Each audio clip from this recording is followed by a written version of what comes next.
നമുക്ക് ഈ ആരാധനാലയത്തിൽ ദൈവവചനത്തിനായി അവസരിപ്പിച്ചല്ലോ. സത്യത്തോടെ ദൈവം നമ്മൾ എഴുന്നേൽപ്പിച്ചു. കൃപ നൽകി നമ്മെ ഇന്നയോളം നടത്തിയ അത്യുന്നത കരങ്ങളിൽ നമ്മെ നമുക്ക് സമർപ്പിക്കാം. നമ്മുടെ ദൈവത്തെ പോലെ വലിയവനാരുള്ളൂ. ഏകനായ മഹാത്ഭുതങ്ങളെ പ്രവർത്തിക്കുന്ന അത്യുന്നതന്റെ മാതൃകയിലാണല്ലോ നാം ഓരോരുത്തരും വന്നിരിക്കുന്നത്. ഒരാഴ്ച മുഴുവനും നമ്മളെ പുലർത്തിയ ദൈവത്തിന്റെ സന്നിധിയിൽ നന്ദിയുള്ളവരായി നമുക്ക് ഓരോരുത്തർക്കുമായിരിക്കാം. എഫേസ്യ ലേഖന പഠനമാണ് നമ്മൾ ചെയ്തു വരുന്ന. എഫേസ്യ ലേഖന പഠനത്തിൽ 1-ാം അധ്യായം അതിന്റെ പ്രാരംഭ വാക്യങ്ങളിൽ നമ്മൾ നിൽക്കുകയാണ്. രക്ഷന്റെ പ്രവർത്തനത്തിൽ ത്രിയേക ദൈവത്തിന്റെ പങ്ക് നമ്മൾ പഠിച്ചു വരികയാണല്ലോ. Involvement of the Holy Trinity in the salvation of humanity, അതാണ് നമ്മുടെ വിഷയം. നമ്മൾ പഠിച്ചു വരുന്നത്. അതിൽ തന്നെ പിതാവാം ദൈവത്തിന്റെ പങ്ക് എന്തെന്നുള്ളതും പുത്രനായ ക്രിസ്തുവിന്റെ പങ്ക് എന്തെന്നുള്ളതും നമ്മൾ പഠിക്കുന്നുണ്ടായി. ഇന്ന് അതിന്റെ അവസാന ഭാഗത്തേക്ക് വരുമ്പോൾ അതിന്റെ 13-14 വാക്യങ്ങൾ ഒന്ന് വായിച്ച് പരിശുദ്ധാത്മാവിന്റെ പങ്ക് എന്ത് എന്ന് നമ്മൾ നോക്കുകയാണ്. 13-14 വാക്യങ്ങൾ ആയിരുന്നു.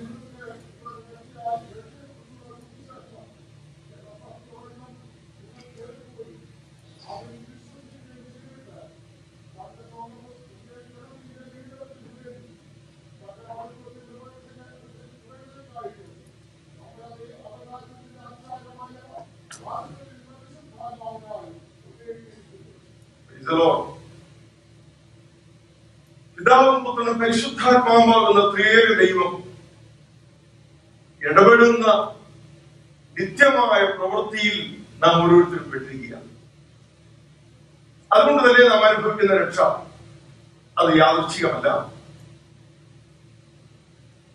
ദൈവത്തിന്റെ നിത്യമായ പ്ലാനിൽ പെട്ട ഒരു കാര്യമായി നമ്മൾ ദർശിക്കുന്നത് കൊണ്ട് നമുക്കൊരു പ്രാഗൽഭ്യമുണ്ട്.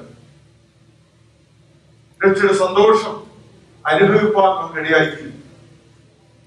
രക്ഷയുടെ സന്തോഷത്തിൽ ഒരു പക്ഷേ കുറവൊക്കെ വരുന്ന അനുഭവങ്ങൾ വരാം. എന്നാൽ അതിനെ പൂർണ്ണതയിലേക്ക് കൊണ്ടുവരുവാൻ എപ്പോഴും പിതാവും പുത്രനും പരിശുദ്ധാത്മാവും പ്രവർത്തിക്കുന്നു ഓർക്കുമ്പോൾ നമുക്ക് ധൈര്യപ്പെടാൻ പകരുണ്ട്. അതുകൊണ്ട് തന്നെയാണ് വലിയ ഉറപ്പുള്ളവരാ ദൈവത്തിന്റെ മക്കൾ. ദൈവം നമുക്ക് നൽകിയ രക്ഷയും നമ്മൾ ആനന്ദിക്കുകയും സന്തോഷിക്കുകയും ദൈവത്തെ മഹത്വം കൊടുക്കുകയും ചെയ്യും.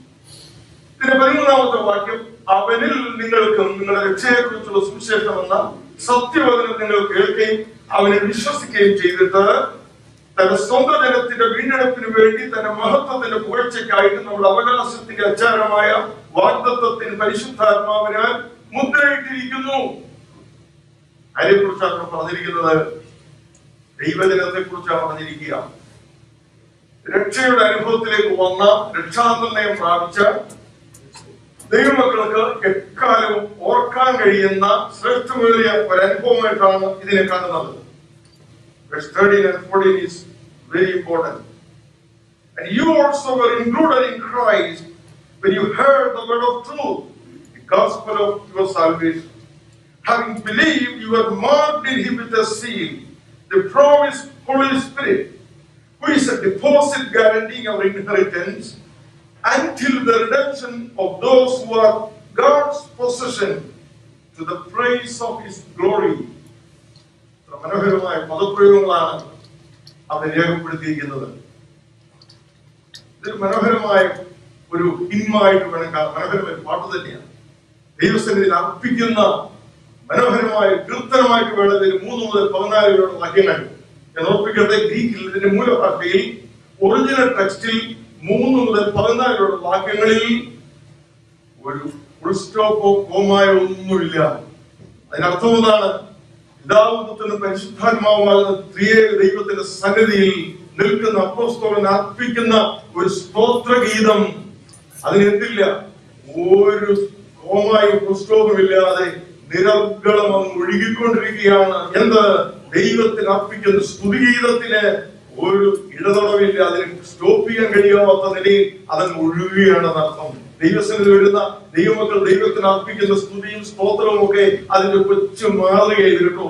എന്താ, ഇതിന്റെ ഒരു പുസ്തകം ഇടാനോ ഒരു കോമ ഇടാനോ ആർക്കും കഴിയില്ല. അത്രയ്ക്ക് വലുതാണ് പിതാവ് പുത്രനും പരിശുദ്ധാത്മാവുമാകുന്ന ത്രിയേക ദൈവം നമ്മുടെ രക്ഷയ്ക്ക് വേണ്ടി നിർവഹിച്ചത്.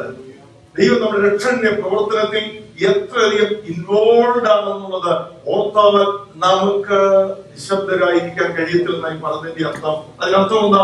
നമ്മുടെ നാവിൽ ഒരു സ്തുതിഗീതമുണ്ട്, നമ്മുടെ ഹൃദയത്തിൽ ഒരു സ്തോത്രമുണ്ട്. സ്തോത്ര സ്വരത്തോടെ സ്തുതിഗീതത്തോടെ മാത്രമേ നമുക്ക് ദൈവത്തിന്റെ സന്നിധിയിലേക്ക് വരാൻ കഴിയൂ. പിതാവ് പുത്രനും പരിശുദ്ധാത്മാവുമാകുന്ന ത്രിയേക ദൈവം നമുക്ക് വേണ്ടി ചെയ്തത് അത്ര ശ്രേഷ്ഠമുള്ളൊരു കാര്യം തന്നെയാണ്. So the topic here is the involvement of the Holy Trinity in the salvation of humanity. മറക്കരുത്. അതുകൊണ്ട് തന്നെ ദൈവജനത്തിന്റെ രക്ഷയെ കുറിച്ച് ഓർക്കുമ്പോൾ എപ്പോഴും നമുക്കൊരു സന്തോഷം നിറഞ്ഞു നിൽക്കണം.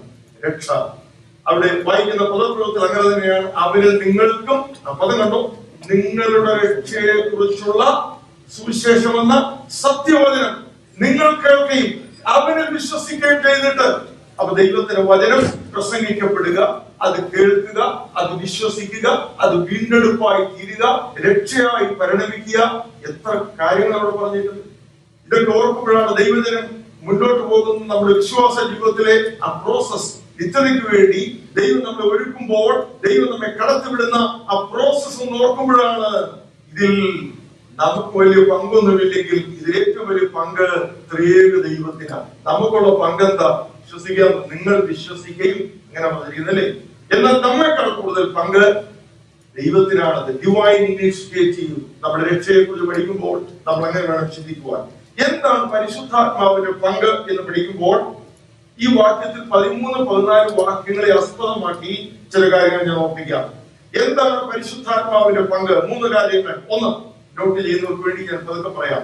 ഒന്നാമത്തേത്, പരിശുദ്ധാത്മാവ് മൂലമാണ്, മുഖാന്തരമാണ് ദൈവത്തിന്റെ സുവിശേഷം പ്രഖ്യാപിക്കപ്പെടുകയും അത് ശ്രദ്ധിക്കുകയും ചെയ്യുന്നത്. പരിശുദ്ധാത്മാ മുഖാന്തരമാണ് സുവിശേഷം ഡിക്ലെയർ ചെയ്യുന്നതും അത് കേൾക്കുവാനിടയാകുന്നതും, പ്രഖ്യാപിക്കപ്പെടുന്നതും അത് കേൾക്കുവാനിടയാകുന്നതും. ഇത് പരിശുദ്ധാത്മാ മുഖാന്തരമേ സംഭവിക്കത്തുള്ളൂ. എന്നിട്ട് വാക്യങ്ങൾ നോക്കുക. 1 തെസ്സലോനിക്കർ 1-ാം അധ്യായം അതിന്റെ 5-ാമത്തെ വാക്യം. 1 Thessalonians chapter 1 probably verse 5. ഞങ്ങളുടെ സുവിശേഷം, അത് ശ്രദ്ധിച്ചോണം. അവിടെ വായിക്കുന്ന എങ്ങനെ? ഞങ്ങളുടെ സുവിശേഷം വചനമായി മാത്രമല്ല, ശക്തിയോടും പരിശുദ്ധാത്മാവോടും ബഹുനിശ്ചയത്തോടും കൂടി ആയിരുന്നു നിങ്ങളുടെ അടുക്കൽ വന്നത്. എനിക്ക് ആ വാക്യം ഒത്തിരി ഇഷ്ടമാണ്. ഇത് പറഞ്ഞെന്താ? നമ്മുടെ അടുക്കൽ നമ്മുടെ പ്രിയമുള്ളവർ ആരെങ്കിലും വരുന്നു എന്ന് പറയുമ്പോൾ നമുക്ക് എന്തുണ്ട്? നമുക്കത് ഫീൽ ചെയ്യും, എക്സ്പീരിയൻസ് ചെയ്യും, ഇല്ലേ? ഇത് നമ്മുടെ നടുവിൽ മോഡി വിൽസൺ പിന്നെ ഒരു അഞ്ജന, അവർ നമ്മുടെ അടുക്കൽ നമ്മുടെ സഭയിൽ നിന്ന് വന്നു എന്ന് പറയുമ്പോൾ എങ്ങനെയെങ്കിലും ഫീൽ ചെയ്യുന്നത്? വ്യക്തികളല്ലേ? അവർ ബുദ്ധിയും കഴിവുള്ളവരാണ്, അവർ ചിന്താശേഷിയുള്ളവരാണ്. അവർ വന്നുടനെ അവർ ഫ്രണ്ടിൽ വന്ന് സഭയുടെ ഫാസ്റ്ററെ പരിചയപ്പെട്ടു. അതെന്ത് സൂചിപ്പിക്കുന്നു? അവർക്ക് ചിന്തിക്കാനും പിന്നെ ഇടപെടാനും പിന്നെ റെസ്പോണ്ട് ചെയ്യാനും ഒക്കെ കഴിയും. അവർക്ക് ഇൻവോൾവ് ചെയ്യുവാൻ കഴിയും. ഇന്നത്തെ ആരാധനയിൽ അവർക്ക് ഇൻവോൾവ് ചെയ്യുവാൻ കഴിയുന്നതിന്റെ അവർ പ്രൂവ് ചെയ്യും. എന്താണ്? അവർക്കൊരാളത്വമുള്ളവരാ, വ്യക്തിത്വമുള്ളവരാ. അവർ രണ്ടുപേരും ഇത് വന്നു. ഇന്നത്തെ ആരാധനയിൽ അവരുടെ സാന്നിധ്യം നമ്മളത് ഫീൽ ചെയ്യുന്നുണ്ട്. നമ്മുടെ കുഞ്ഞുങ്ങൾ ദൂരെ നിന്ന് അവധിക്ക് വരുമ്പോൾ നമുക്കത് ഫീൽ ചെയ്യും. ജിനു ബാംഗ്ലൂരിൽ നിന്ന് വന്നു എന്ന് പറയുമ്പോൾ ജിനുവിനെ നമ്മൾ കാണുകയും നമ്മൾ അറിയുകയും ചെയ്യുന്നു. നമുക്കത് സെൻസ് ചെയ്യാം, അവരുടെ സാന്നിധ്യം എന്ന് പറയുന്നത് പോലെയാണ് ഇവിടെ നമ്മൾ വായിക്കുന്നത്. ആ വാക്യം ശ്രദ്ധിക്കണം. 5-ാമത്തെ വാക്യം, ഞങ്ങളുടെ സുവിശേഷം വചനമായി മാത്രമല്ല, ശക്തിയോടും പരിശുദ്ധാത്മാവോടും ബഹുനിശ്ചയത്തോടും. അതിനർത്ഥം എന്താണ്? അതിൽ വളരെയധികം ക്ലിയർ സെൻസ്, ക്ലിയർ സൗണ്ട് ആണ്. വളരെയധികം സോബർ എന്ന് പറയുന്ന പദമുണ്ടല്ലോ, സുബോധത്തോടും കൂടി, അതുപോലെ വ്യക്തമായി, ആശയക്കുഴപ്പമില്ലാതെ. ശ്രദ്ധിക്കുക, അതിനകത്ത് കൺഫ്യൂഷൻ ഇല്ല. ദൈവത്തിന്റെ വചനം പ്രസംഗിക്കപ്പെടുന്നത് എന്താണ്? അത് കൺവിൻസ്ഡ് ആകത്തക്ക നിലയിലാണ്, അത് ബോധ്യമാകത്തക്ക നിലയിലാണ് ഈ ദൈവത്തിന്റെ വചനം പ്രൊക്ലെയിം ചെയ്യുന്നത്. അതെങ്ങനെയാണ്? അത് ഡിമോൺസ്ട്രേറ്റ് ചെയ്യപ്പെടുന്ന ശക്തിയോടാണ്. എന്ന് പറഞ്ഞാൽ എന്താ? ഇത് കേവലം അത് ജ്ഞാനമായി മാത്രമല്ല, അത് ശക്തിയോടും കൂടാണ്. എന്ന് പറയുമ്പോൾ അതിനർത്ഥം അത് നമുക്ക് എല്ലാവർക്കും ബോധ്യപ്പെടുന്ന ഒന്നാണ്. ഇത് കേവലം യുക്തിയുടെയും ബുദ്ധിയുടെയും വാക്കുകളല്ല, ഇത് കേവലം ജ്ഞാനത്തിന്റെ വശീകരണ വാക്കുകളല്ല, അതിലുപരിയായിട്ട് ഹൃദയത്തെ ടച്ച് ചെയ്യുന്ന, രൂപപ്പെടുത്തുന്ന ദൈവശക്തിയും ഈ വചനഘോഷണത്തിലുണ്ട്. ഇതെങ്ങനെ സാധിക്കുക? അപ്പൊ ദൈവത്തിന്റെ സുവിശേഷം പ്രഘോഷിപ്പിക്കപ്പെടുന്നത്, അത് ശ്രദ്ധിക്കപ്പെടുന്നത് എങ്ങനെയാണ്? മനസ്സിലാക്കണം. അതാണ് പരിശുദ്ധാത്മാവിന്റെ ഒന്നാമത്തെ പങ്ക്. രണ്ടാമതൊരു വാക്യം കൂടെ 1 Corinthians 2 വായിക്കാം. 1 Corinthians chapter 2 verse 5 എടുത്തവരായി വെളുത്ത് വായിക്കാം.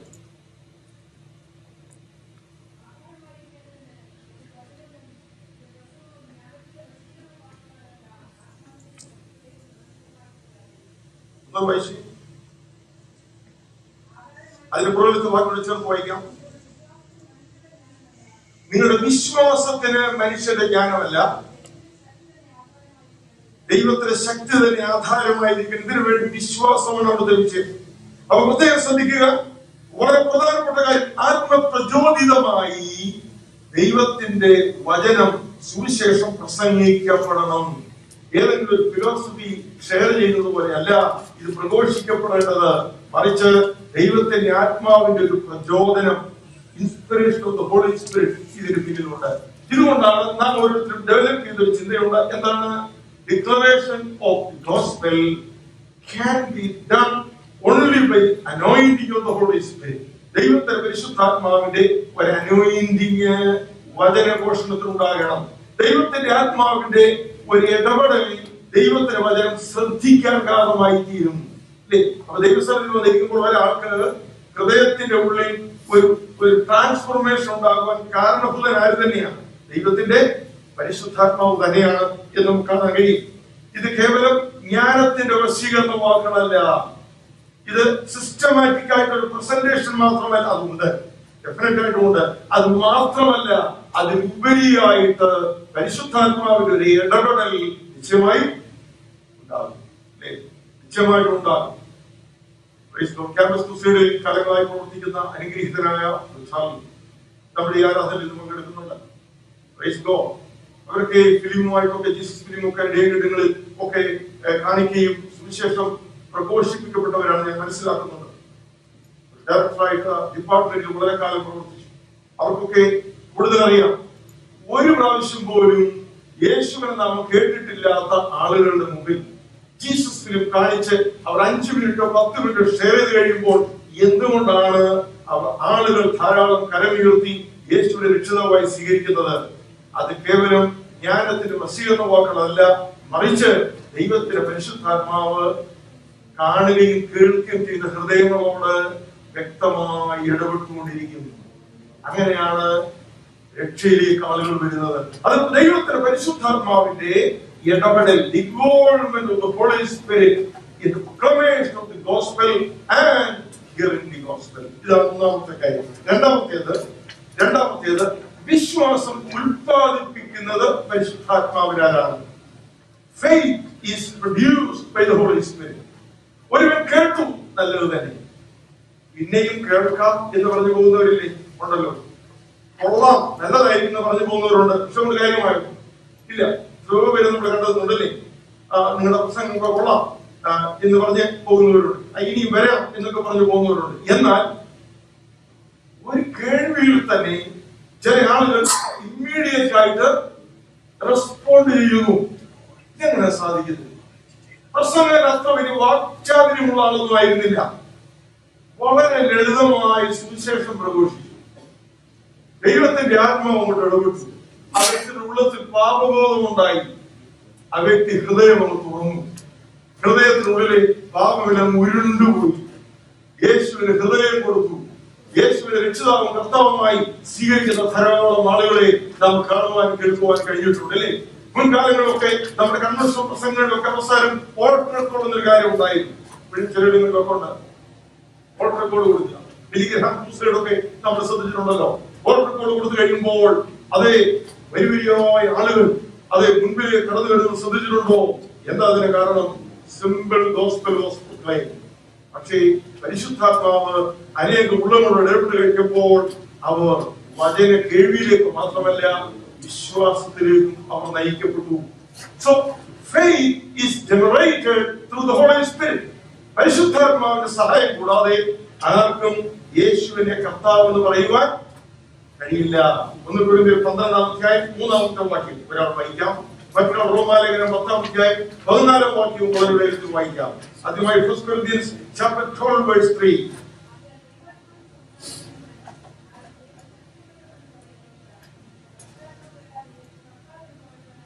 പരിശുദ്ധാത്മാവിൽ അല്ലാതെ, അതിനർത്ഥം എന്താ?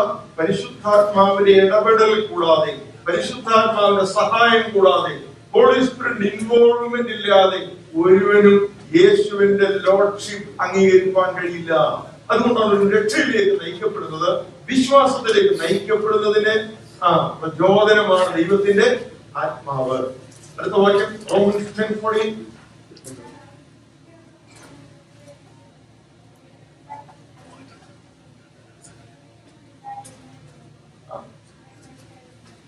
ആരും അയക്കാതെ എങ്ങനെ പ്രസംഗിക്കും? അപ്പോൾ ഇതിനെല്ലാം പിന്നെ വ്യക്തമായ വിശ്വാസം ഉത്പാദിപ്പിക്കപ്പെടണമെങ്കിൽ എന്ത് വേണം? അയക്കപ്പെടണം. ആരെങ്കിലുമൊക്കെ പോകണം, ആരെങ്കിലുമൊക്കെ പ്രസംഗിക്കണം, ആരെങ്കിലുമൊക്കെ കേൾക്കണം. അപ്പം പ്രൊക്ലമേഷൻ, ഗോയിങ്, പ്രൊക്ലമേഷൻ, ഇത് മൂന്നും ഒരുവന്റെ ജീവിതത്തിൽ വിശ്വാസം ഉത്പാദിപ്പിക്കപ്പെടുവാൻ കാരണമാണ്. അപ്പോൾ അയക്കാതെ എങ്ങനെ പോകും? അതുകൊണ്ടാണ് മിഷൻ ഏജൻസി, മിഷണറി പ്രവർത്തനങ്ങൾ. Church is to be a mission church. ഒരു സഭ എന്ന് പറയുന്നത് ഒരു മിഷണറി ചർച്ച് ആയിരിക്കണം. മിഷൻ എന്നുള്ളത് ചർച്ചിന്റെ പ്രധാനപ്പെട്ട ഒരു ഉദ്ദേശമായിരിക്കണം. Brunner once said, the fire exists for burning, church exists for mission. ഒരു ഫയർ എന്ന് പറയുന്നത് തീക്ക് വേണ്ടിയാണ്. ഫയർ ഉണ്ടെങ്കിൽ തീയുള്ളൂ, സഭയുണ്ടെങ്കിൽ മിഷൻ ഉള്ളൂ. അപ്പൊ ചർച്ച് എന്ന് പറയുന്നത് മിഷന് വേണ്ടിയാണ് നിലനിൽക്കുക. അപ്പൊ ചർച്ച് എന്ന് പറയുന്നത് അയക്കണം, ആരെങ്കിലുമൊക്കെ പോകണം, ആരെങ്കിലുമൊക്കെ പ്രസംഗിക്കണം, ആരെങ്കിലുമൊക്കെ കേൾക്കണം. കേട്ട് കഴിയുമ്പോൾ വിശ്വാസം ഉണ്ടാകുന്നു, രക്ഷയിലേക്ക് അനേകർ വരുന്നു. അപ്പോൾ പരിശുദ്ധാത്മ മുഖാന്തരം വിശ്വാസം ഉത്പാദിപ്പിക്കപ്പെടുന്നു. മൂന്നാമത്തേത്, ദൈവം നമുക്ക് നൽകാനിരിക്കുന്നത്, നാം പ്രാപിക്കാനിരിക്കുന്നതുമായ അനുഗ്രഹ പൂർത്തിയുടെ മുൻകുറിയും അച്ചാരവുമാണ് പരിശുദ്ധാത്മാവ്. എന്നോട് പറയാം, ദൈവം നമുക്ക് നൽകാനിരിക്കുന്നത്, നാം പ്രാപിക്കാനിരിക്കുന്നതുമായ അനുഗ്രഹ പൂർത്തീകരണത്തിന്റെ മുൻകുറിയും അച്ചാരവുമാണ് പരിശുദ്ധാത്മാവ്. മനസ്സിലായോ? പകുതിയെങ്കിലും കിട്ടിയല്ലോ. ഞാൻ എക്സ്പ്ലെയിൻ ചെയ്യാം. എന്താണ് ദൈവം നമുക്ക് നൽകാൻ പോകുന്ന അനുഗ്രഹത്തിന്റെ പൂർത്തീകരണം? എന്തായിരിക്കും? ഹലോ, ആരെങ്കിലും പറയാമോ? ദൈവം നമുക്ക് നൽകാൻ പോകുന്ന അനുഗ്രഹത്തിന്റെ പൂർത്തീകരണം എന്തായിരിക്കും? കേൾക്കാൻ പറ്റും, കുറച്ച് പറഞ്ഞു. ആത്മരക്ഷ. ഓക്കെ, വിശ്വാസത്തിന് അന്ധമായ ആത്മരക്ഷ എന്ന വാക്യം നമുക്കുണ്ട്. Thank you. അതെപ്പോഴാണ് സംഭവിക്കുക? നമ്മുടെ രക്ഷയുടെ പൂർത്തീകരണം സംഭവിക്കുന്ന എപ്പോഴാണ്? വളരെ ലളിതമാണല്ലോ, നമുക്ക് അറിയാവുന്ന, നിങ്ങൾ പറയാൻ പഠിക്കുന്നുള്ളൂ, അറിയാവുന്ന എനിക്കറിയാം, ഞാൻ തന്നെ പറയാം. നമ്മുടെ ആത്മാവിന്റെ രക്ഷ സാധിച്ചു. എപ്പോ സാധിച്ചു? ഹൃദയം തുറന്ന് യേശുവേ അങ്ങയുടെ രക്ഷിതാവും കർത്താവുമായി സ്വീകരിക്കുന്നു പറഞ്ഞപ്പോൾ ആത്മാവിന്റെ രക്ഷ സാധിച്ചു. ഇനി നമുക്ക് എന്താണ് ഘടകം? നമ്മുടെ ദേഹി, ജീവൻ, നമ്മുടെ ദേഹിയുടെ രക്ഷ സാധിച്ചുകൊണ്ടേയിരിക്കുക. ഓൾ ത്രൂ ദി ലൈഫ്, നമ്മുടെ ജീവിതം മുഴുവൻ ആ രക്ഷ, നമ്മുടെ ദേഹിയുടെ ശുദ്ധീകരണം നടക്കുക. സോൾ അല്ലെ, നമ്മൾ പറയുന്ന സോളിന്റെ രക്ഷ നടക്കുക. നമ്മുടെ സ്പിരിറ്റ് എന്ന് പറയുന്നത് രക്ഷിക്കപ്പെട്ടു. നമ്മുടെ സോൾ രക്ഷിക്കപ്പെട്ടുകൊണ്ടേയിരിക്കുന്നു ഒരായുസ് മുഴുവനുണ്ട്. അതുകൊണ്ടാണ് രക്ഷയിലേക്ക് വന്നവർ, രക്ഷാനിർണയം പ്രാപിച്ചവർ ഈ ഇത് നിസ്സാരമായിട്ട് കരുതരുത്. വളരെ കമ്മിറ്റഡായി ജീവിക്കണം. യേശുവിനോടുള്ള കർത്തൃത്വത്തിന്റെ കീഴിൽ അമർന്നിരിക്കണം. ഗൗരവമായിരിക്കണം നമ്മുടെ ക്രിസ്ത്യൻ ജീവിതം. Not just a fun. No, അങ്ങനെ ധരിക്കരുത്. ക്രിസ്ത്യൻ ജീവിതം ഒരു ഫണ്ണല്ല, എന്നാൽ ഇതിൽ ഫണ്ണുണ്ട്. ചർച്ച് ഫണ്ണല്ല, എന്നാൽ ഇതിൽ ഫണ്ണുണ്ട്. വർഷിപ്പിൽ ഫണ്ണുണ്ടോ? ഉണ്ടാകാം. പക്ഷേ അത് മാത്രമായിട്ട് ഇതിനെ കാണരുത്. ദൈവജനത്തിന്റെ ക്രിസ്ത്യൻ ലൈഫ് എന്ന് പറയുന്നത് നമ്മുടെ കർത്താവിന് നമ്മുടെ ഹൃദയം കൊടുത്തു കഴിഞ്ഞാൽ ഒരു പുതിയ യജമാനന്റെ കീഴിൽ ജീവിക്കുകയാണ്. ആ യജമാനെ പ്രസാദിപ്പിച്ചുകൊണ്ട് ജീവിക്കുവാൻ വെൽ കമ്മിറ്റഡ് ആയിരിക്കണം നമ്മുടെ ലൈഫ്. ഇതൊരു ഡിസിപ്ലിന്റെ ലൈഫാണ്. ഇതൊരു കുത്തഴിഞ്ഞ ജീവിതമല്ല. അപ്പൊ രക്ഷാബന്ധനം പ്രാപിച്ച എല്ലാവരും അവസാന ശ്വാസം വരെ യേശുവിന്റെ കർത്തൃത്വത്തിന്റെ കീഴിൽ ജീവിക്കണമെന്നർത്ഥം. അങ്ങനെ ആണെങ്കിൽ ഞാൻ രക്ഷിക്കപ്പെട്ടതാണ്, ഒരിക്കൽ കൈവെത്തി രക്ഷിക്കപ്പെട്ടതാണെന്ന് പറഞ്ഞ് നമുക്ക് ഇഷ്ടം പോലെ ജീവിക്കാൻ ഒക്കുന്നതാണോ ജീവിതം? ഒരിക്കലുമല്ല. ഇതിൽ ദൈവഭയവും ഭക്തിയും ഉണ്ടായിരിക്കണം. ഇത് വളരെ ഡിസിപ്ലിൻഡായി നമ്മുടെ ജീവിതം നയിക്കണം. ഒരു ജോലിയിൽ, ഒരു പ്രൊഫഷനിൽ മുന്നോട്ട് പോകുന്നവർ എത്രയധികം ഡിസിപ്ലിൻഡാ എന്ന് പറയുന്നതിനേക്കാൾ അധികമാണ് ക്രിസ്ത്യൻ ലൈഫിലെ ഡിസിപ്ലിൻ. ഒരു ജോലിയിൽ നമുക്ക് സ്റ്റേബിളായി മുന്നോട്ട് പോകണമെങ്കിൽ നമ്മൾ ആരെയെല്ലാം പ്രസാദിപ്പിക്കണം? വേണ്ടേ? നമ്മുടെ നേരെ ബോസിനെ, അതിന് മുകളിലുള്ള മാനേജർമാരെ, അതിന് മുകളിലുള്ള ആളുകളെ, എത്രയധികം കൂടെ ജോലി ചെയ്യുന്ന ആളുകളോട് we need to know how to get along with others. Get along ചെയ്യാൻ നമുക്ക് അറിയത്തില്ലെങ്കിൽ അധികം മുന്നോട്ട് പോകത്തില്ല. അപ്പൊ we need to know how to get along with others. അത് ഡിസിപ്ലിന്റെ ഭാഗമാണ്. അങ്ങനെയാണെങ്കിൽ ദൈവത്തെ സേവിക്കാൻ ഇറങ്ങിത്തിരിച്ച ദൈവത്തിന്റെ മക്കൾ ദൈവസഭയുള്ള ബന്ധത്തിൽ നിൽക്കുമ്പോഴും we are committed to have a disciplined life. അപ്പോൾ അത് നമ്മുടെ സോളിന്റെ, നമ്മുടെ ദേഹിയുടെ രക്ഷയാണ്. നടന്നുകൊണ്ടേയിരിക്കുകയാണ്. അതിന് നമ്മൾ യേശുവിന്റെ രക്തത്തിൽ ആശ്രയിക്കും, സത്യവചനത്തിൽ ആശ്രയിക്കും, പരിശുദ്ധാത്മാവിന്റെ സഹായം തേടും. എല്ലാവരോടും സമാധാനം ആചരിച്ച് ശുദ്ധീകരണം പ്രാപിപ്പാൻ ഉത്സാഹിക്കും. അതിന് ഉത്സാഹമൊക്കെ ഉണ്ടെന്നർത്ഥം. എല്ലാവരോടും നല്ല ബന്ധത്തിലൊക്കെ പോകാനേ ഒരു ഉത്സാഹം പുലർത്തും. കൂട്ടായ്മയുടെ മാധുര്യം വളർത്തിയെടുക്കാൻ നമ്മൾ അവോളം പരിശ്രമിക്കും. കളയത്തില്ല. ഓൾ ലൈഫിൽ പരിശ്രമം ഉണ്ടാകണം. എബ്രായത്തിലെ വാക്യം എനിക്ക് ഒത്തിരി ഇഷ്ടമാണ്. 12-ാം അധ്യായത്തിലെ വായിക്കുന്നത്. എല്ലാവരും സമാധാനം ആചരിച്ച് ശുദ്ധീകരണ വാക്കുകൾ ഉത്സാഹിക്കുക. അടുത്ത വാക്യം ചേർത്ത് വാക്യങ്ങളുണ്ട്. ശുദ്ധീകരണം കൂടാതെ ആരും കർത്താവിനെ. ആ വാക്യം നമ്മളെല്ലാം പ്രാർത്ഥനയിൽ ഉരുവിടുന്നത്. അല്ലേ? ഹലോ, പ്രാർത്ഥനയിൽ ഏതാണ്? കർത്താവിനെ ശുദ്ധീകരണങ്ങളോ ആരും കർത്താവിനെ കാണുകയില്ലല്ലോ, ഞങ്ങളെ ശുദ്ധീകരിക്കണമേ. എന്താ അവിടുത്തെ കോണ്ടെക്സ്റ്റ്? എങ്ങനെ അവിടെ ശുദ്ധീകരണം പ്രാപിക്കാൻ എഴുതിയിരിക്കുന്നത്? രക്തം രക്തം രക്തം രക്തത്തിൽ ആശ്രയിക്കാനല്ല അവിടെ പറഞ്ഞിരിക്കുന്നത്. നോ. പിന്നെ എല്ലാവരോടും സമാധാനം ആചരിച്ച് ശുദ്ധീകരണം പ്രാപിപ്പാൻ ഉത്സാഹിക്കുക. എന്നിട്ടാ പറയുന്നത് ശുദ്ധീകരണം കൂടാതെ ആരും കർത്താവിനെ. അപ്പൊ കോണ്ടെക്സ്റ്റ് കൂടാതെ വ്യാഖ്യാനിക്കരുത്. We need to interpret the scripture with the context. അവിടുത്തെ കോണ്ടെക്സ്റ്റിൽ ശുദ്ധീകരണം എങ്ങനെ പ്രാപിക്കേണ്ടത്? Make an effort to have peace with എല്ലാവരോടും സമാധാനം ആചരിച്ച് ശുദ്ധീകരണം പ്രാപിച്ച് വേണം. അടുത്ത വാക്യം കർത്താവിനെ കാണാനെന്നർത്ഥം. അപ്പോൾ ഒരു ആരാധനയിലേക്ക് വരിക എന്ന് പറയുമ്പോൾ അതൊരു ചെറിയ കാര്യമായിട്ട് നമ്മൾ കരുതരുത് കേട്ടോ. നോ, നമ്മുടെ ക്ലബിൽ പോകുന്നവരല്ല ചർച്ചിൽ വരുന്നത്. നോ. പിന്നെ എല്ലാവരോടും ശരിയായ ബന്ധം പുലർത്തി റൈറ്റ് റിലേഷൻഷിപ്പ് മെയിൻറ്റെയിൻ ചെയ്ത് മുന്നോട്ട് പോകുന്ന ഉദാത്തമായ ഡിസിപ്ലിൻ റിലേഷൻഷിപ്പാണ് ദൈവസഭയ്ക്കുള്ളത്. അതെന്താ സംഭവിക്കുന്നത്? നമ്മുടെ സോൾ രക്ഷിക്കപ്പെട്ടുകൊണ്ടേയിരിക്കുകയാണ്. ഇനി മൂന്നാമത്തെ നമ്മുടെ ശരീരത്തിന്റെ രക്ഷ. ഇതെപ്പോ സംഭവിക്കും? നമ്മുടെ കർത്താവിന്റെ മേഘപ്രത്യക്ഷത, റാപ്ചർ എപ്പോ സംഭവിക്കുമോ അപ്പോൾ നമ്മുടെ ശരീരം തേജസ്കരിക്കപ്പെടും. അതാണ് ശരീരത്തിന്റെ രക്ഷയുടെ പൂർത്തീകരണം. So the total personality of a person will be saved എന്ന് പറയുന്നത് കർത്താവിന്റെ മടങ്ങിവരവിൽ മാത്രമേ സംഭവിക്കൂ. അതുകൊണ്ട് തന്നെ ആരും പൂർണ്ണരാണെന്ന് അഭിമാനിച്ചുകൊണ്ട് ജീവിക്കരുത്. നമുക്കെല്ലാം കുറവുകളുണ്ട്, പോരായ്മകളുണ്ട്. ശുദ്ധീകരണത്തിൽ പോവുകയാണ്. രക്ഷ പൂർത്തീകരിക്കുന്നത് വരെ നമ്മൾക്ക് ഇംപെർഫെക്ഷൻസ് ഉണ്ടെന്ന് ധരിച്ച് ജീവിക്കാവുള്ളൂ.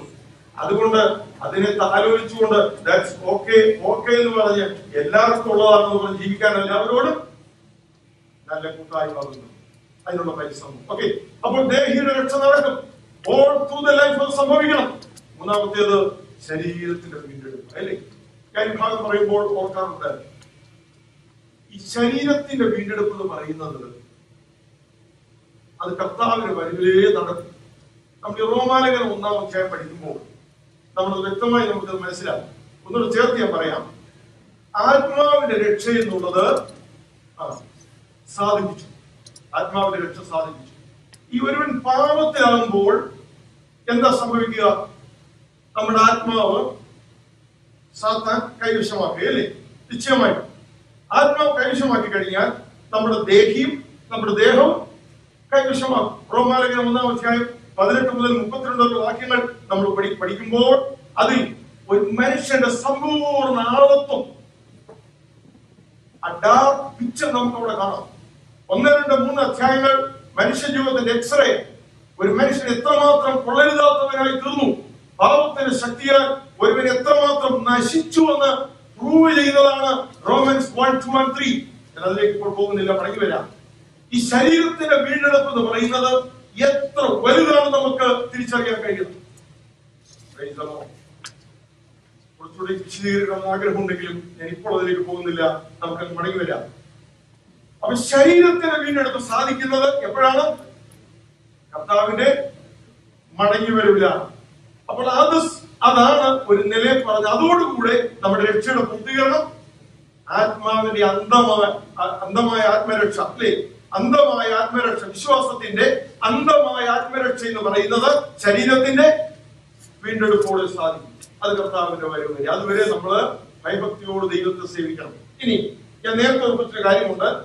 പരിശുദ്ധാത്മാവിന്റെ പങ്കെന്താ? മൂന്നാമത്തേത്, ദൈവം നമുക്ക് നൽകാനിരിക്കുന്നതും നാം പ്രാപിക്കാനിരിക്കുന്നതുമായ ആ അനുഗ്രഹ പൂർത്തീകരണത്തിന്റെ മുൻകുറി, അതിന് മുൻപുള്ള, അതിന് നൽകിയിരിക്കുന്ന ഒരു അച്ചാരമാണ് പരിശുദ്ധാത്മാവ്.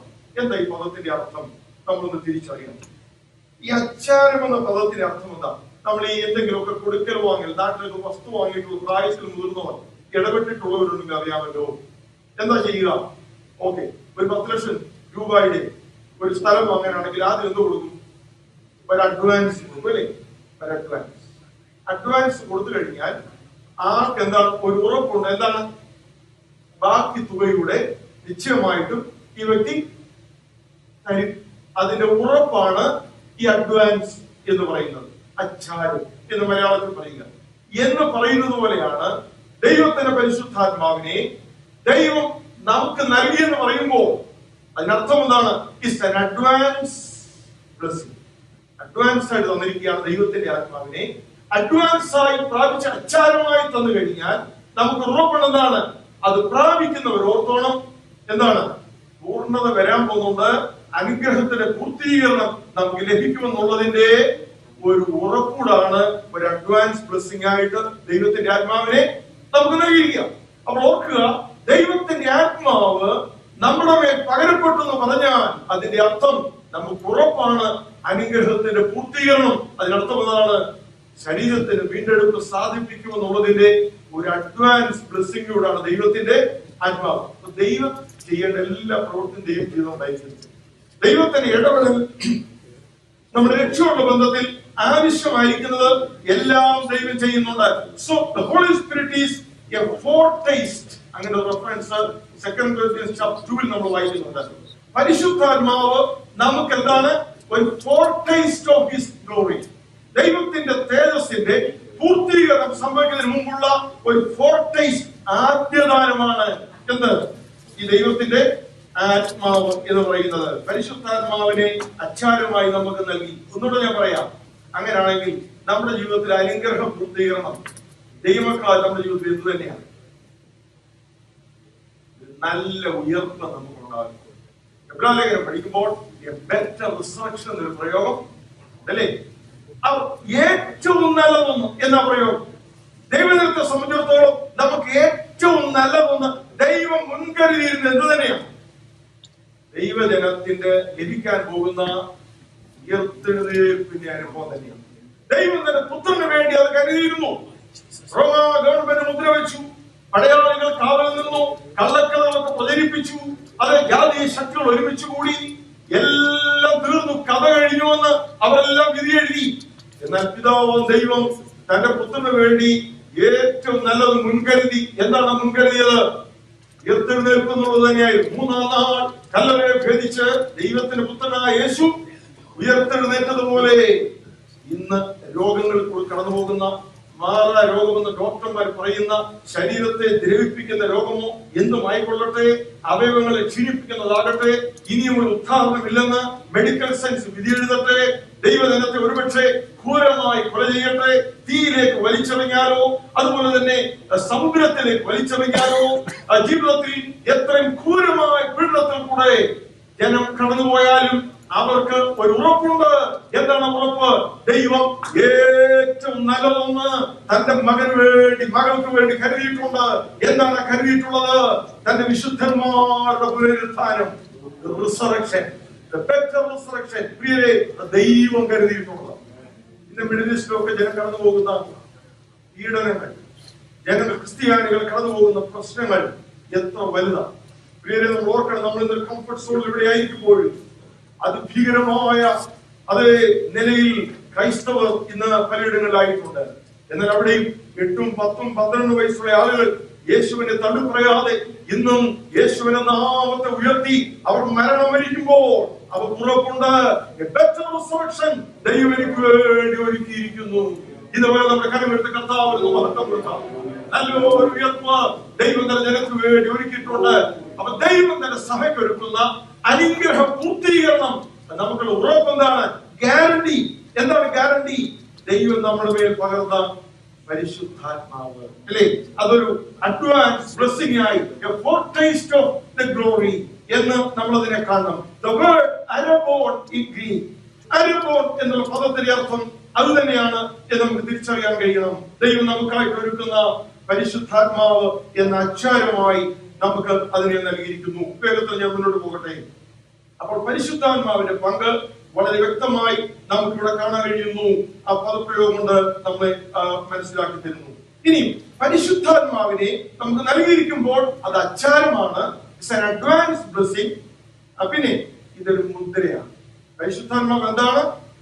മുദ്ര. രണ്ടാമത്തെ പദം മുദ്ര എന്ന്, ഒന്നാമത്തെ അച്ചാരം എന്നായിരുന്നെങ്കിൽ രണ്ടാമത്തേത് മുദ്രയാണ്. ഇവിടെ വായിക്കുന്ന പദം എങ്ങനെയാണ്? മുദ്രയേറ്റവരാണ് ദൈവത്തിന്റെ മക്കൾ. സീൽ. എന്തിനാണ് ഈ പദത്തിന്റെ അർത്ഥം? എന്താ? പരിശുദ്ധാത്മാവിനാൽ മുദ്രയിട്ടെന്ന് പറഞ്ഞ അർത്ഥം എന്താ? There are 3 things to be noted. 3 കാര്യങ്ങൾ ഇതിൽ ഓർക്കണം. ഒന്നാമത്തേത്, നമ്മളൊരു സാധനം കടയിൽ നിന്ന് വാങ്ങിയാൽ, ഷോപ്പിങ്ങിന് പോകുമ്പോൾ നമ്മൾ നോക്കുന്ന ഒരു കാര്യമുണ്ട്, ഇത് നല്ല കമ്പനിയുടെയാണോ? നമ്മൾ സാധാരണ പറയുന്നത് എന്താ? ഇത് ഡ്യൂപ്ലിക്കേറ്റ് ആണോ അതോ ഒറിജിനൽ ആണോ? അങ്ങനല്ലേ പറയുന്നത്? ഇത് അസലാണോ അതോ അല്ലാത്തതാണോ? ഡ്യൂപ്ലിക്കേറ്റ് ആണെങ്കിൽ നമ്മളതിനെ മാറ്റുന്നു, ഒറിജിനൽ ആണെങ്കിൽ നമ്മളതിനെ വാങ്ങും. ചില ആളുകളെങ്കിലും നല്ല കമ്പനിയുടെ സാധനമാണോ എന്ന് ഉറപ്പിക്കാറുണ്ട്, ക്വാളിറ്റി ഉള്ളതാണോ, അത് നിലത്തെ ഡ്യൂറബിൾ ആണോ എന്ന് ഉറപ്പിക്കാറുണ്ട്, അല്ലേ? അപ്പോൾ മുദ്ര എന്ന് പറയുന്നത് സീൽ. ഇപ്പൊ അല്ലാത്ത മുദ്രയുണ്ട്, അല്ലേ? എങ്കിൽ പോലും നമുക്കത് മനസ്സിലാക്കിയെടുക്കാൻ പറയുകയാണ്. ഒരു സാധനത്തിന്റെ സത്യാവസ്ഥയും കലർപ്പില്ലായ്മയും ഉറപ്പിക്കുന്ന ഒരു കാര്യമാണ് മുദ്ര. എന്നോട് പറയാം, ഒരു സാധനത്തിന്റെ സത്യാവസ്ഥ, ട്രൂത്ത്ഫുൾനെസ്, ആൻഡ് കലർപ്പില്ലായ്മ എന്ന് പറയുമ്പോൾ അർത്ഥം എന്താ? ഒറിജിനൽ. അതിനകത്ത് മിക്സ് ചെയ്തതല്ല, ഇത് കൂട്ടിച്ചേർന്നൊന്നുമല്ല. നമുക്ക് തന്നെ സാധനം അറിയാം, ഉപയോഗിച്ച് കഴിയുമ്പോൾ അത് നമ്മൾ പറയാറുണ്ടല്ലോ, അതൊക്കെ പലത് ചേർത്തുണ്ടാക്കിയതാ, ഒറിജിനൽ അല്ലെന്ന് പറയാറുണ്ട്. അപ്പോൾ ഒരു സാധനം ഒറിജിനൽ ആയിരിക്കണം എന്ന് ഉറപ്പിക്കുന്നത് എങ്ങനെയാണ്? അതിന്റെ സീലാണ്, അല്ലേ? സീലാണ്. അപ്പോൾ പരിശുദ്ധാത്മാവിന്റെ മുദ്ര ഏറ്റവരാണ് രക്ഷാനിർണയം പ്രാപിച്ച ദൈവത്തിന്റെ മക്കൾ എന്ന് പറഞ്ഞാൽ അതിനർത്ഥം എന്താണ്? ദൈവ വൈതൽ ട്രൂത്ത്ഫുള്ളാണ്, കൃത്യമായിട്ട് ഒരു ദൈവത്തിന്റെ വൈതല രക്ഷാനിർണയം പ്രാപിച്ച വ്യക്തിയാണ്, അല്ലെ? ആ വ്യക്തി ഡ്യൂപ്ലിക്കേറ്റ് അല്ല. നമ്മൾ ഒത്തിരി ഡ്യൂപ്ലിക്കേറ്റ് ചെയ്യുന്ന ആളുകൾ കാണുന്നുണ്ട്. എന്നാൽ ശരിയായ രക്ഷാനിർണയം പ്രാപിച്ചവരാണെങ്കിൽ, സത്യമായി വീണ്ടും ജന്മം പ്രാപിച്ച വ്യക്തിയാണെങ്കിൽ ആ വ്യക്തിയിൽ പരിശുദ്ധാത്മാവിന്റെ മുദ്ര ഉണ്ട്. എന്നാൽ ഒത്തിരി ഡ്യൂപ്ലിക്കേറ്റ് ഇന്ന് കാണുന്നുണ്ട്. രക്ഷാനിർണയം പ്രാപിച്ചതല്ല, എന്നാൽ അതുപോലെയൊക്കെ പോകുന്ന ആളുകൾ, വീണ്ടും ജന്മം പ്രാപിച്ചിട്ടില്ല, എന്നാൽ അതുപോലെയൊക്കെ നിൽക്കുന്ന ആളുകൾ പലരെയും നമുക്ക് കാണാൻ കഴിയും. എന്നാൽ ഈ മുദ്ര, പരിശുദ്ധാത്മാവിന് മുദ്രയേൽക്കെന്ന് പറഞ്ഞാൽ അതെന്തിനെ സൂചിപ്പിക്കുന്നു? ഒരു സാധനം അല്ലെങ്കിൽ ഒരു വ്യക്തി ഒറിജിനലാണ്. I am a child of God. Okay? You are a child of God. അതാണ് സീൽ സൂചിപ്പിക്കുന്നത്. നമ്പർ 2, ഓണർഷിപ്പ്, ഉടമസ്ഥത. ഉടമസ്ഥതയെ സൂചിപ്പിക്കുന്നതാണ്. സപ്പോസ് നമുക്കൊരു ലെറ്റർ പോസ്റ്റ് ചെയ്യാം. നമ്മൾ എന്താ ചെയ്യുക? ഒന്നുകിൽ ഗവൺമെന്റിന്റേതായ നിലയിൽ അല്ലെങ്കിൽ ഏതെങ്കിലും ഒരു കമ്പനിയുടേതായ ഓൾറെഡി അവരെ പ്രീപെയ്ഡ് ആയിരിക്കണം. അതിനാണെങ്കിൽ പ്രീപെയ്ഡ് സീൽ ഉണ്ടാകും. പ്രീപെയ്ഡ് സീൽ ഇല്ലെങ്കിൽ നമ്മൾ എന്ത് ചെയ്യണം? നമ്മൾ സ്റ്റാമ്പ് പൊട്ടിക്കണം. അല്ലേ? സ്റ്റാമ്പ് പൊട്ടിച്ചു കഴിഞ്ഞാൽ പിന്നെ ഇതാരുടെ വകയായി മാറി? പോസ്റ്റൽ ഡിപ്പാർട്ട്മെന്റ് വകയായി മാറി എന്ന് പറയുന്ന പോലെയാണ് രക്ഷാനിർണയം പ്രാപിച്ച ദൈവത്തിന്റെ പൈതൽ പിന്നെ ആരുടെ വകയാണ്? കർത്താവിന്റെ വക. നമ്മുടെ ഉടമസ്ഥനായ കർത്താവ്. അപ്പോസ്തലൻ പൗലോസ് പറയുന്നു, no longer I, but Christ lives in me. ഇനി ജീവിക്കുന്നത് ഞാനല്ല, ക്രിസ്തു അത്രേ എന്നിൽ ജീവിക്കുന്നത്. റോമാലേഖനം 6-ാം അധ്യായം അതിന്റെ 13-ാമത്തെ വാക്യത്തിൽ വായിക്കുന്നു, നിങ്ങൾ കൃപയ്ക്ക് അധീനരാകിയാൽ പാപം നിങ്ങളെ കർത്തൃത്വം നടത്തുകയില്ലല്ലോ. അതിനർത്ഥം എന്താ? കൃപയാകുന്ന യജമാനന്റെ കീഴിലേക്ക് നാം ഓരോരുത്തരും മാറ്റപ്പെടും. നമ്മൾ നേരത്തെ നമ്മുടെ യജമാനൻ ആരായിരുന്നു? പാപം, പിശാചായിരുന്നു. Sin shall not have dominion over you, for you are under the dominion of the grace. പാപം നമ്മൾ കർത്തൃത്വം നടത്തുകയില്ല. എന്തുകൊണ്ട്? നാം കൃപയ്ക്ക് അധീനരാകിയാൽ. ഇന്ന് നമ്മുടെ ഓണർഷിപ്പ് ആർക്കാണ്? കർത്താവിന്. അത് ഓർക്കുമ്പോൾ എത്ര സന്തോഷിക്കണമല്ലേ? നാം നമ്മുടെ വകയല്ല. ദൈവത്തിന് അങ്ങനെ പഠിപ്പിക്കുന്നത്. ഇനി നിങ്ങൾ താന്താങ്ങൾക്കുള്ളവരല്ല. എന്തുകൊണ്ട്? നമ്മെ വിലയ്ക്ക് വാങ്ങിയതാ. We are purchased by a price. നമ്മെ വില കൊടുത്ത് വാങ്ങിയത് കൊണ്ട് ഇനി നമ്മുടെ മേൽ നമുക്ക് എന്തില്ല? നമുക്കൊരു ഓണർഷിപ്പ്. നമ്മുടെ ഓണർഷിപ്പ് ആരുടേതാണ്? We belong to God. We belong to Christ. We belong to the grace of the Lord. ദൈവകൃപയാണ് നമ്മുടെ മേൽ കർത്തൃത്വം നടത്തുന്നത്. സത്യം വളരെ വേഗത്തിൽ. അപ്പോൾ ഈ പരിശുദ്ധാത്മാവിന്റെ മുദ്ര എന്നുള്ളത് ഒന്നാമത്തെ എന്തായാലും പറഞ്ഞേ. ഒന്നാമത്തെ കാര്യം, അതിന് ഒന്നാമത്തെ ആശയം എന്താ? ക്ലാസ്സല്ലയോ? ഒന്നാമത്തേത് അതിന്റെ സത്യാവസ്ഥയും ട്രൂത്ത്ഫുൾനെസ്, ഒറിജിനൽ ആണെന്ന് സൂചിപ്പിക്കുന്നതാണ്. അല്ലേ? ദൈവത്തിന്റെ ആത്മാവിനെ മുദ്രയേറ്റ് കഴിഞ്ഞാൽ ആ വ്യക്തി സത്യമായ ദൈവത്തിന്റെ പൈതൽ. അല്ലേ? ശരിക്കും വീണ്ടും പ്രാപിച്ചത് ഓർമ്മയില്ല. ദൈവത്തിന്റെ നാമത്തിന് വേണ്ടി വേർതിരിയപ്പെട്ട വ്യക്തിയാണ് എന്ന് സൂചിപ്പിക്കാനാണ് ഈ മുദ്ര. രണ്ടാമത്തേത് ഓണർഷിപ്പ്. എന്റെ ഉടമസ്ഥൻ ഞാനല്ല, ഞാനാണ് കർത്താവ്. രണ്ടാമത്തെ അങ്ങനെ തന്നെ രക്ഷിക്കപ്പെട്ട ആളുകളൊക്കെ പേരൊന്നും പറയുന്നില്ല. അപ്പനറിയാതെ അമ്മയറിയാതെ ഓടിപ്പോയി സ്നാനപ്പെട്ടിട്ടുണ്ട് പലരും. ഇല്ലേ? ഇല്ലേ? ഉണ്ട്. നമുക്കറിയാം, പലരും അറിയാം. അപ്പനും പറഞ്ഞില്ല, അമ്മയും പറഞ്ഞില്ല. കർത്താവിന് വേണ്ടി ഹൃദയം കൊടുത്തു. കർത്താവിന് വചനം പറയുന്നു, വിശ്വസിക്കുന്ന സ്നാനപ്പെടുത്തും. വീട്ടുകാർ പറഞ്ഞ സ്നാനപ്പെടുത്തത്തില്ല, സ്നാനപ്പെടുത്തും. അവർക്ക് ഉറപ്പ് എന്താണെന്നറിയാമോ? ഞാൻ എന്റെ കർത്താവിന്റെ മകനാണ്. എന്റെ ജീവിതത്തിന്റെ അൾട്ടിമേറ്റ് ഓണർഷിപ്പ്. എന്റെ അപ്പനെ ഞാൻ സ്നേഹിക്കുന്നു, അമ്മയെ സ്നേഹിക്കുന്നു. എന്നാൽ എന്റെ ജീവിതത്തിൽ ഏറ്റവും അധികം സ്നേഹം ആരോടാണ്? എന്റെ കർത്താവിനോടാണ്. കാരണം എന്താ? എന്നെ വിലയ്ക്ക് വാങ്ങി രക്ഷിച്ച് എനിക്ക് നിത്യജീവൻ നൽകി നിത്യതയ്ക്ക് വേണ്ടി ഒരുക്കുന്ന എന്റെ കർത്താവിന്റെ സ്നേഹമാണ് ഏറ്റവും വലുതായി കാണുന്നത്. പ്രിയമുള്ളവരെ, ഇന്ന് പകൽ ആ സ്നേഹത്തെ നമ്മൾ ഓർക്കാൻ കഴിയണം. അപ്പോൾ രക്ഷാനിർണയം പ്രാപിച്ച ദൈവത്തിന്റെ പൈതലിന് ജീവിതത്തിൽ ഉറപ്പുണ്ട്, ഞാൻ എന്റെ കർത്താവിന്റെ വകയാണ്. അങ്ങനെയാണെങ്കിൽ നമ്മുടെ മേൽ ആരുടെ ദൃഷ്ടിയുണ്ട്? കർത്താവിന് സ്തോത്രം പറഞ്ഞ ദൈവമക്കളെ, നമ്മൾ ഏത് വഴി യാത്ര ചെയ്താൽ ഇതുവഴി ഇഷ്ടംപോലെ വഴിയെ പോയാലല്ല, പ്രാർത്ഥിച്ചുകൊണ്ട് ദൈവപ്രകാരം മുന്നോട്ട് പോകുമ്പോൾ നമ്മുടെ മേലൊരു ദൃഷ്ടി ആരുടെ ഉണ്ടാകും? നമ്മുടെ ജീവിതത്തിൽ അങ്ങനെയെങ്കിൽ നമുക്കൊരു ഡയറക്ഷൻ ആര് തരും? ദൈവം തരും. നമ്മുടെ ഉടമസ്ഥ കർത്താവ്. അങ്ങനെയാണെങ്കിൽ നമ്മുടെ പ്ലാൻ അല്ല അൾട്ടിമേറ്റ്ലി സക്സീഡ് ആകുന്ന ആരുടെ പ്ലാനാ?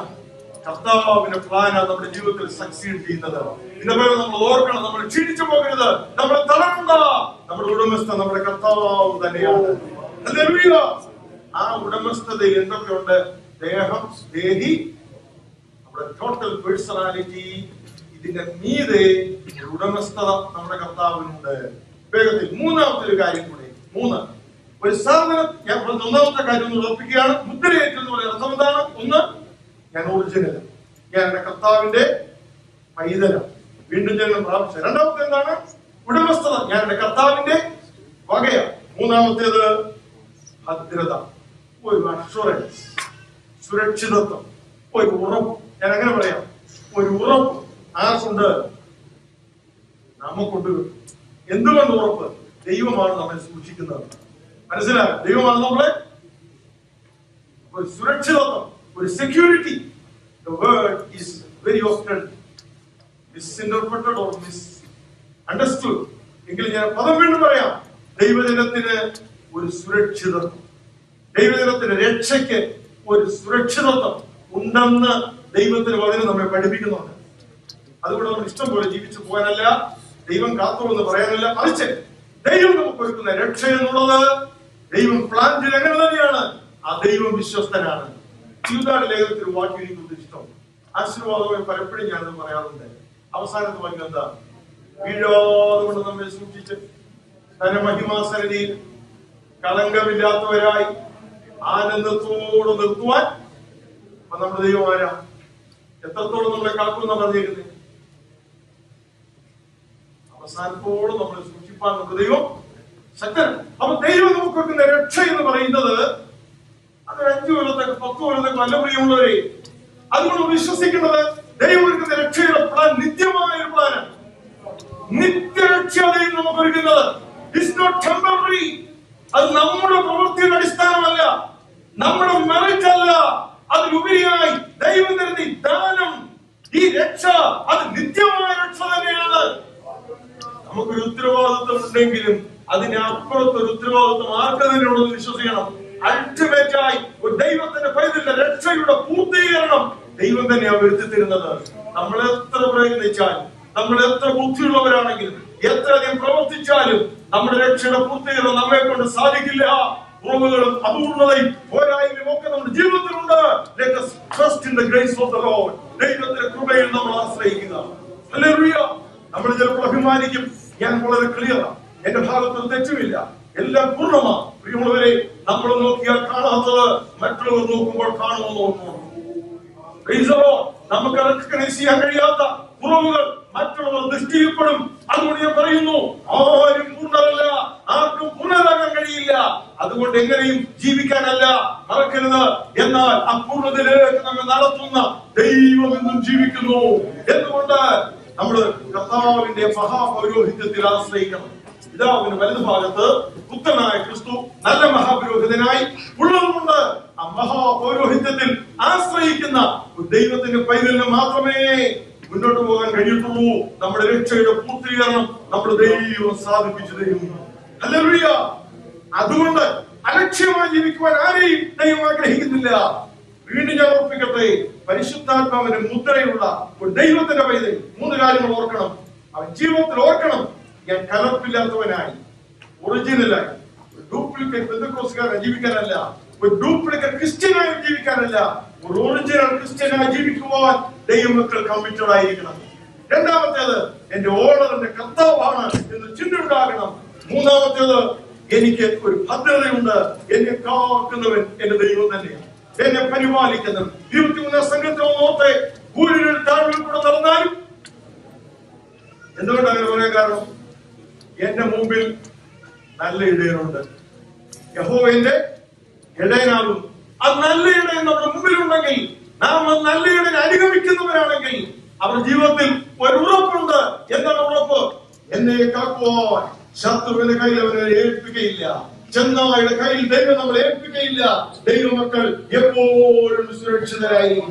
അത് നമ്മുടെ ശരീരം മാത്രമല്ല, ദേഹം, ദേഹി, ആത്മാവ്, നമ്മുടെ സമ്പൂർണ്ണ ആളത്വത്തിന്റെ മേൽ എന്റെ കർത്താവിന്റെ പരിപാലനമുണ്ട്. കേരളത്തിൽ കർത്താവിന് മഹത്വം കൊടുക്കാം. നമ്മുടെ വിശ്വസ്തനാണ്. നമ്മെ സൂക്ഷിച്ച് അവന്റെ മഹിമാസന്നിധിയിൽ കളങ്കമില്ലാത്തവരായി നമ്മളെ സൂക്ഷിക്കുന്ന അത്യുന്നതനായ ദൈവത്തെയാണല്ലോ നാം ഓരോരുത്തരും സേവിക്കുന്നത്. പരിശുദ്ധാത്മാവിനെ ദൈവം എങ്ങനെ നൽകിയിരിക്കുന്നു?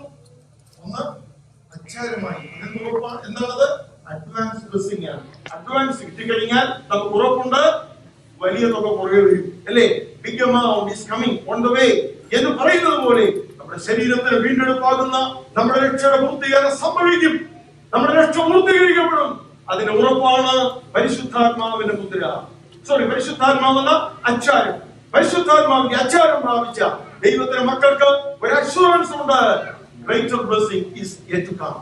ഒന്നുകൂടെ പറയാം, the best is yet to come. The best is yet to come. ഇന്ന് രോഗമായും ദുഃഖമായും ക്ഷീണമായും ഒക്കെ നമ്മൾ ജീവിച്ചാലും we are pretty sure that the best is yet to come. എന്നാണ് ബെസ്റ്റ്? നമ്മുടെ ശരീരത്തിന് വീണ്ടെടുക്കുക. കണ്ണുകളടയ്ക്കാം, ഒരു നിമിഷം നമ്മെ തന്നെ സമർപ്പിക്കാം. ഇന്നത്തെ ആരാധനയിൽ നമുക്ക് ലഭിച്ച ദൈവത്തിന്റെ വചനം നമുക്ക് ഉറപ്പായിരിക്കട്ടെ. ക്രിസ്ത്യ ജീവിതം സൗഭാഗ്യ ജീവിതമായി കർത്താവിന്റെ കുഞ്ഞുങ്ങൾക്ക് ആനന്ദദായകമായി നയിക്കേണ്ടതിന്, അത്യന്തം ഡിസിപ്ലിനോട് മുന്നോട്ട് പോകേണ്ടതിന്, അത്യന്തം ദൈവത്തെ കൃപയിൽ നമുക്കൊന്ന് ശരണപ്പെട്ട് ആരാധന അനുഗ്രഹത്തിന് വേണ്ടി